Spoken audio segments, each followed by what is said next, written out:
Hi, and welcome to my channel. So if you enjoy fashion, traveling, or anything related to makeup and story time, then please feel free to subscribe and enjoy the video.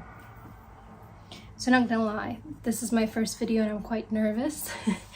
And I will probably be mumbling quite a lot, but it's okay, we got this. I will insert a picture here as to what I will be kind of recreating. It could be very close to that image, it could be not as close.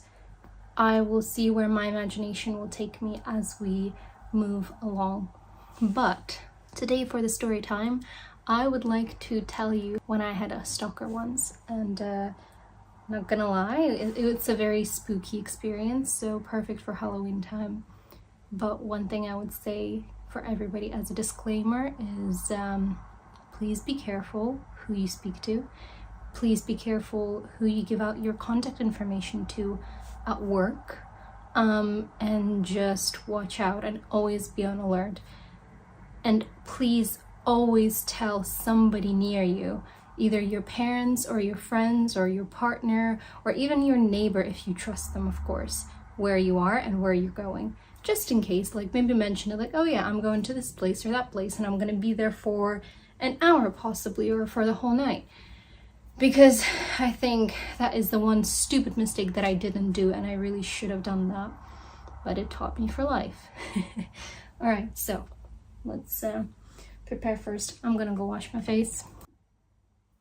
All right, so I prepped my face. Let's get into the story.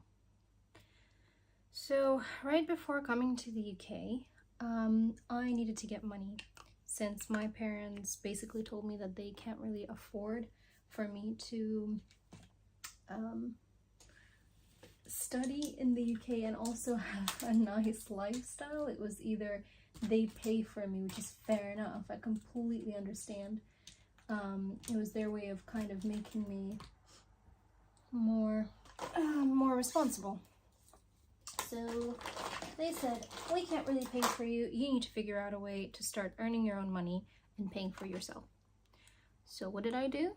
I was like, you know what, I'm gonna have to, oh, this is much, no, maybe it's not, we'll see, I guess.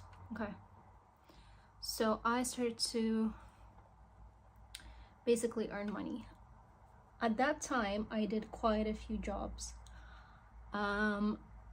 And I was studying at the same time, so I was learning Japanese for a year while also working towards my degree for UK. My different jobs included I was a waitress working 5 till midnight, about 4 to 5 times a week. I was doing modeling whenever I could, wherever, because I'm a foreigner in Japan and it's quite easy for a foreigner to get modeling gigs. So I was doing that, and I mean, that would go on for literally the whole day. You start at 6 o'clock in the morning and then you finish God knows what time. Good money though. Then I did tour guiding, mainly international people who wanted to kind of view Tokyo area, you know, and all the things, all the bits in Tokyo and Yokohama. I was also an English teacher, and that is where we're going to take off from. So when I was teaching English, there were different websites where I could get my clients from, right? Since I was desperate for money, I was like, you know what? Japan is very safe. There's no way in hell that anybody is going to try and do something to me. Well, what I thought at the time. Even though there are quite a few not very pleasant stories about stalkers, but I thought, I didn't really think about it. It didn't really cross my mind. Sometimes it would, but most of the time I was like, you know what? I need money, so I'm gonna go and I'm gonna work. And so I registered in about 5 different websites, teaching English websites. And not gonna lie, clients started showing up and messaging me. I didn't really look into their background, but one like some of the rules that I had was I had to be the one to suggest an area. I wasn't going to travel too far, so maximum I could go to Shibuya. That's like really a stretch for me. I didn't want to go. If I took a fast train, it would take me about 45 minutes, but I was like, you know what? I don't want to go, A, because it's expensive for me to go from my area where I lived all the way to Tokyo to Shibuya, and B, it would be a waste of my time because it's 45 minutes to get there, then it's only 45 minutes for me to teach somebody, and usually we weren't really teaching things, it was just me talking to people in English, and that's it. And fair enough, that's how some people like learning, right? But then it's also 45 minutes just by train to get from me to my station, and then 20 minutes to go back home, and of course 20 minutes to get there. So I thought, you know what, I'm gonna teach in my area in Yokohama. If they want to, they can come. If they don't want to, it's up to them. I'm just gonna put it out there, and that's how I'm gonna get my clients, because I did not want to travel far. And so I started getting quite a few people, and I thought I was being safe because I wouldn't disclose to them where I was living, or I wouldn't do any classes really close to my house, but I would do them somewhere where it would be only a 20-minute ride for me by train. Sorry, not 20, well yeah, technically 20-minute, 10-minute ride, or maybe 30 minutes by bus, which was not that bad. And so there came a time, I think I was doing it for 6 months already, where I really started trusting the process. I didn't really get any dodgy people, right? I didn't get anybody who I thought was not very trustworthy. And everything was going really well. And so there are a few things I think that I didn't really clock at the time where I really should have. And this is where the backstory comes from. So take away all that part, right? Let's go a year back when I was still in high school, because this is 1 year after high school. There was a time, of course during high school it was difficult for me to kind of meet boys or have a boyfriend because I was in a very different environment. So me and my hormones, of course, I was very desperate to kind of find more boys to speak to and maybe go on dates, and I had a very kind of romanticized idea of what it's like to kind of meet a guy and this perfect vampire boyfriend and yada yada yada. And so I was quite easy to start talking to people. I would never meet people. I wouldn't go and deliberately go on dates with people, and we didn't really do that, at least in my school near me. But I was very happy to kind of have that communication going with the opposite gender, because I never got that, like literally ever. And it really bothered me because I thought, why? Like, am I not normal? Why do people not like me? But you know, I am a foreigner living in a foreign country. They have their own beauty standards. I was not really part of that beauty standard at all. And so it is what it is. And so going back, it was New Year's, Christmas time. I didn't have a boyfriend at the time. I was talking to one person. And then I received this message, probably a week before Christmas, from a very strange account. Straight away something felt off to me because I was like, And this is because this person who was messaging me, they had very good English, and I mean like they definitely were part of some kind of international school, or maybe they were an international background, but they spoke very good English. That's the one thing I noted. The second thing I noted is that they were quite sarcastic, but in a very dark way. So their jokes would be funny, but they would be quite dark and quite uncomfortable at times, and I'll bring examples later.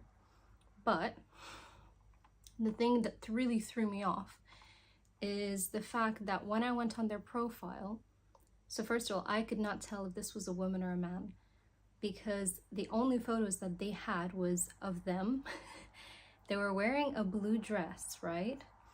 And they had gory makeup on, so you couldn't really tell their facial features. And then right at the top here, they had an ape mask, or like a monkey mask with tons of hair. And then they had a black wig. And I thought I was talking to a woman. However, when I looked at their kind of like fingernails and their hands, and then there would be photos where they would be like this on the counter with their legs up, I could swear to God that was a dude, because they were very masculine in terms of their features. Like, they were very broad shoulders, it was flat chested. You know, I could be completely wrong, I don't know, but it just felt to me like, obviously they were flirting with me as well, so they did come off as if they were male. I could be wrong and they could have been not male, I don't know, but they were just dodgy. And I think one of the pictures that I scrolled later on, they were wearing a male attire. Still couldn't see their face. It was always gore. There would be like blood here everywhere all the time, and it would be teeth and whatever. But oh well.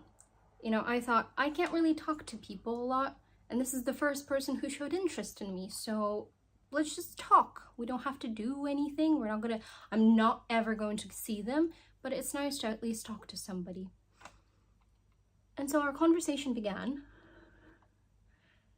and it was okay. It wasn't bad. It was just very flirty. They really wanted to meet me, and they would kind of tell me things like, oh, there's a bonfire night coming up. Would you want to meet me? And then they would randomly just say, you know, I am so lonely. I really want to meet more international people, because I feel like in this Japanese society I can't really speak to people normally.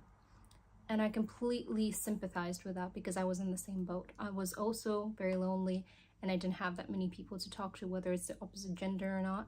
So I was like, yeah, I completely get you. I understand what you mean. And I thought, I'm not going to judge you based on whatever images you have on your Facebook profile. I'm just going to talk to you. And if you're lonely, I understand. I'm lonely too. And then the one message came that really threw me off, after which I did not want to talk to this person at all. So I said, they asked me, what kind, what is your hobbies? What do you like? Yada, yada, yada. Do you like animals? And I'm a sucker for animals, because if there's one thing about me that you need to know right now, is that I love all animals. I'm obsessed with them. I have so many cats. I've always owned cats or dogs or parrots, a salamander, hamsters, guinea pigs, rabbits, all the lot. I've always owned them. I really love them. My whole family loves animals. My grandparents are always surrounded by animals, so it was kind of like really my thing, and it still is. And so they asked me if I like animals, and I said, yeah, I love animals. I absolutely adore them. Like, they're amazing. And then he or she or they go, oh, that's nice. I love animals too, especially killing them. Yeah. I was like, whoa, ooh, that is fucking dodgy, isn't it? That really took me back when he said that, or, well, when they said that. I didn't know what to say. I didn't know what to reply to that. I kind of was just really shocked that somebody could just freely say something like that. And so after a little bit, I messaged them back and I said, ha ha ha, what do you mean? Like, explain yourself. You cannot just say something like that and not follow it up with anything else. And they made, the way they replied was very weird. It wasn't like, oh ha, I'm just kidding, or haha, you know. It's almost as if they wanted to make me feel bad for assuming the worst thing about them, even though they said the most horrible thing. So they followed it up with, oh, sorry, I didn't mean to scare you. I'm actually a doctor, and, well, I'm a student at the moment, and I wanted, well, as a doctor, of course, we do experiments on animals, and in most cases they die, or we kill them because we experiment on them, because we have to dissect them, take out their guts and things like that. So sorry, I didn't mean to scare you. So I was like, oh, okay. Fair enough. Fair enough. You are a doctor. Maybe that's where the sense of humor comes from. Maybe, you know. Okay, cool. But not gonna lie, it really threw me off the way they put that out there. So I really didn't want to talk to them after that. And yeah. And so I tried to end the conversation. They were quite, what can I say? Quite forceful after that, because as I said, oh, that's cool, and I didn't really want to reply back, they kept trying to push me to come meet them. So they kept saying, oh, you know, I really want to talk to you. I really want to meet you in person. I really want to see you. When can I see you? So obviously that really threw me off. So I said, ha ha ha ha, ha. I don't know. I don't know. Probably never. Didn't say that bit. I was like, I don't know. We'll see. We'll talk again. And after that, I blocked them. Because I really don't want to talk to them again. They scared the hell out of me. Fast forward a little bit. I got a boyfriend. I was very happy. But the only thing that was a bit strange that I didn't really think about at the time, and I really should have, there were times where at least every single week I would get a phone call from an unknown number. I'd pick it up, I'd go, hi, silence, and they hang up straight away. Or I pick it up, and then there's a male voice, and they're saying something in Japanese. I'm like, I'm so sorry, I think you got the wrong number. And I would deliberately, whenever it's an unknown number, I would always speak in English so that they would know, like, I don't understand what you're trying to say. Don't talk to me. Because even then, I guess I was kind of thinking, I didn't think about stalker situation, but I just thought, okay, that's weird. Why are you calling me? You got the wrong number, dude. Go away. Don't bother me. And so, fast forward again to when I wanted to teach English. This is a year from now. Literally 1 year passed. So I'm doing my thing. I'm teaching English. I have different people messaging me, asking me about the prices and everything. And there is one website that I would always usually use because it was quite safe, and I actually went to their base, where like with most websites you don't really go anywhere. It's just you register and then you get clients. But this one, I would always go there, and basically I felt very secure using it. But on one of the websites where I didn't have any kind of security or any person there, I would go somewhere sometimes on it, see if I got any messages or anything like that. And just so it happened, again about winter time, I get a message from a guy, and he says that he is from Yamate area, which is literally not 5 minutes, but 20 minutes by walking from where I live. It's really close. So he said that he needs an English teacher and that he is a medical student. I know, I really didn't clock it at the time. I completely forgot about the incident. I really didn't think about it again. And so he said, I'm a male student and I need English. I need somebody to teach me English. Would you be able to help me out? And I think probably what I should have really thought about is, well, it did kind of cross my mind, but I was like, you know what? Free money, right? If they want to, they want to. His English was really freaking good. So I really did not understand why he needed an English teacher. And I messaged him. I said, well, your English is really good unless you're using Google Translate, which you can usually tell when somebody is. Didn't seem like they are. So I said, unless you're using that, your English is amazing. And they're like, thank you so much. But yeah, I want an English teacher. I just want to kind of up my language skills and learn a little bit more, because I feel like my English, I'm kind of forgetting it. So I thought, okay, cool, if whatever they want to do.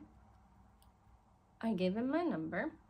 Well, I didn't really give him my number. My number is already on the website. If they want to call me, they can, which is very unsafe. And I really need to go back to that website and take all the details off. But is what it is. Just to give you a heads up, on all these websites, you do have to upload your picture so that people know who you are. You don't have to, but you do. And I thought I would likely get more people as clients if I uploaded a picture of myself, like a professional picture. They didn't have a picture of themselves, so that should have been really my first red flag, and I mean a huge red flag. But they didn't upload anything. And the first time that they asked me to meet up, we agreed to meet. We didn't agree to meet, but we just said, hey, let's meet on this day at this time. Let me know. And he kept saying, I will let you know which location. It will be somewhere in Yokohama, but I will let you know where. Another thing to mention is that he did say to me that his school, or his medical school, was located also in Yamata Station, so at the same station where he lived, and that he has very tough working hours, and that he's usually always at the hospital working as an intern or helping like to become a doctor. So he was still in his studying mode or whatnot. I thought, okay, cool, it's fine. I'll wait, I guess, until they're ready. Oh, let me go in with my eyebrows. So the first time they asked me to meet, didn't happen. They never contacted me back. They never said anything. I thought, okay, cool, fine, whatever. Literally, about 5 minutes before I would walk out, they just wouldn't text me back. So I was like, okay, maybe he can't. Didn't hear from him for a very long time, but I keep getting phone calls all the freaking time. It would be like, before I said weekly and then it stopped. This time it was quite often. It would be like maybe every third day. I don't know, like really often. And it started to kind of bug me a little bit. I started to get uneasy, but it still never crossed my mind that I could have a stalker. I just thought, you know, these things probably happen with a lot of people. It's just a common thing that I don't know about, because they don't say anything. Why would somebody call you and not say anything? Or it's a scammer. Could be a scammer. They want my money. There's a lot of scamming going on at the time, I remember. So I was like, probably a scammer, whatever, not gonna answer, not gonna pick it up. So for the most part, I just wouldn't pick it up. I wouldn't do anything about it. I'd just let it ring, or I'd cancel it right away. Sometimes they would call me 2 or 3 times again when I would cancel on them, and that would really piss me off. But I'd be like, I don't care. You can call however many times you want. I am not picking up. And so I visit the website again, and they messaged me again. They said, hi, I'm really sorry. So he profusely apologized. He said, I'm really sorry. I didn't mean to ghost you at the time. I was very busy with work. Would it be alright to reschedule? And I was like, okay, I need money. Fine, let's reschedule. So I let him know that it's fine, that we could do another lesson. He was happy. We set a date. Same situation happens. So I'm like, okay, so this guy's wasting my time because I am booking a slot for him when I could have been doing something else, and he's not showing up. And I mean, this was not even paid. He didn't need to pay for this, because my first lessons were get-to-knows, so you didn't need to pay for anything. You can just come and we could discuss what kind of lessons you need, and then we would go in with planning which days were best for the client and yada yada. So he didn't show up.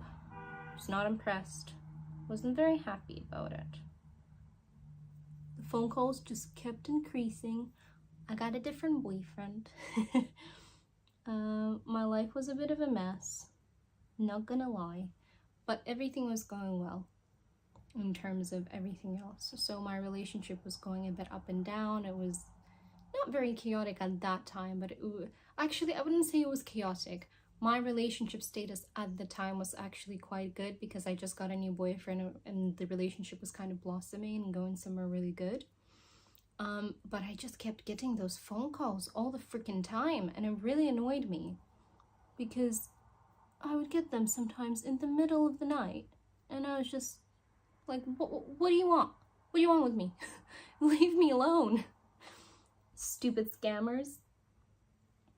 It had periods as well. Sometimes it would call quite like maybe every other day, and then it would just stop and nothingness. And this continued for a very long time, right? But the duration of us trying to meet with this client also was about 3-4 months we tried, right? So the first time, second time, again, he messaged me about like a month later. He was like, hey, really sorry about last time. I promise this is the last time I'm bailing on you. Do you think we can meet? So I go, okay, fine. We can meet. Whatever. I'll give you one last chance, but then after that, there's no way in hell I'm meeting you. And so, ironically, I usually tell my parents which clients I meet or where I'm going, that I'm going to teach. My relationship with my parents at that time as well was not very good. We would constantly fight, always argue. I did not trust them with anything, to be honest. So it wasn't very nice. And so it was really ironic that the one time that I think I really should have told them where I was like, nah, I'm not gonna. I'm just gonna go. Didn't tell my dad where I was going. I just told him, hey, yeah, I'm gonna go teach, bye. So I think this is where it gets quite interesting, because he said, hey, let's meet at 7 o'clock, 7 p.m. Usually because they're working quite a lot, they could only do classes after, either on weekends, really early in the mornings, or really late at night. So I was like, fair enough.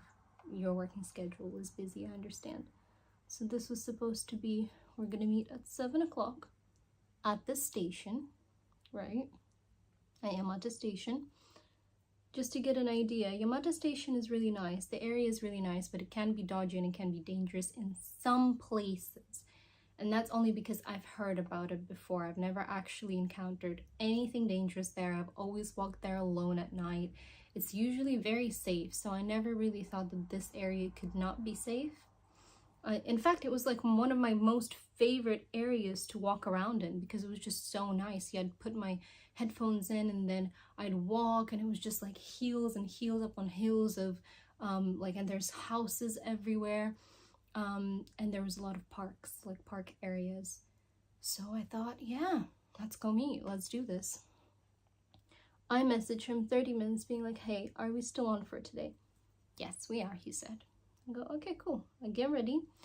I literally walk out the house. I go, okay, cool. So I will see you in 20 minutes. We will meet at the entrance. He says, yeah. Everything is good. I'm ready. Let's go meet. I will be there. I'll let you know when I'm coming. I'm like, okay, cool.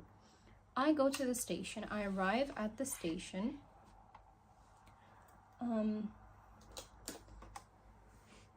I wait. 5 minutes go by. He's not there. It's already 5:05. I go, okay, well, I'll wait a little bit longer. I message him. I go, hey, I'm here. Let me know when you're gonna arrive or if you're coming out. He goes, yes, I will let you know. Sorry, I'm running a little bit late. I'm literally on my way. I go, yeah, no worry, it's fine. 10 minutes pass by. He's not there. I didn't say anything. I'm just like, hey, I'm still waiting here. How long do you think you're gonna be? He said, I will be there very soon. I'm really, really sorry. I apologize that I'm so late. I'll make it up to you. I go, okay, that's fine.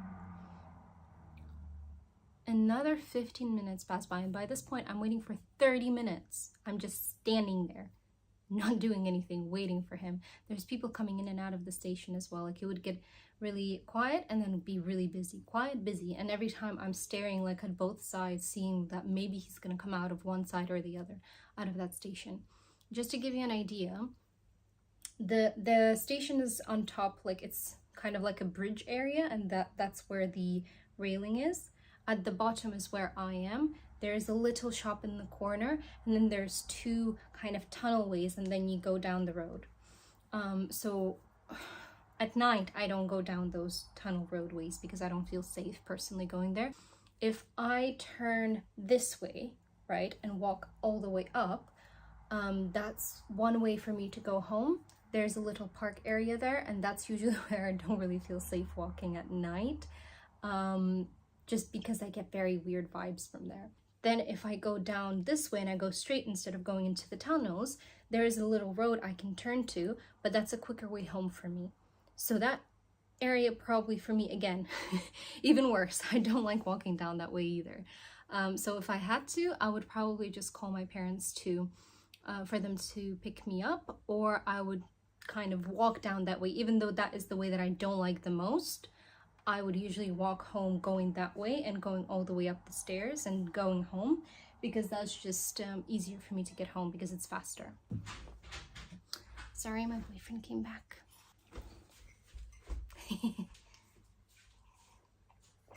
Oh, by the way, look at my beautiful purple tea. Oh, so pretty. So I'm waiting there. It's been 30 minutes by this point, yeah? I really have a lot of patience, don't I? Yeah, so it's 30 minutes. I'm waiting. I'm being very patient. Another 15 minutes go by. I'm still there. It's been 45 minutes. Yes, I know. I'm still waiting for this person to show up so I can teach them English. He's not there. Now, this is where I start noticing something weird. When I was describing the way everything is, you know, there's one tunnel and one tunnel, then there's a supermarket and a supermarket, really little ones, like a 7-Eleven one. And then there's a road, like a crossing. And obviously there's like traffic lights as well. But it's a very small, compacted area in all. But I would never just cross the road without the traffic light, especially in the evening, because from that tunnel you can't actually see when the car is coming, so it can come quite suddenly and you wouldn't see it. So I would always wait for the traffic light to cross. I look into the 7-Eleven and I just noticed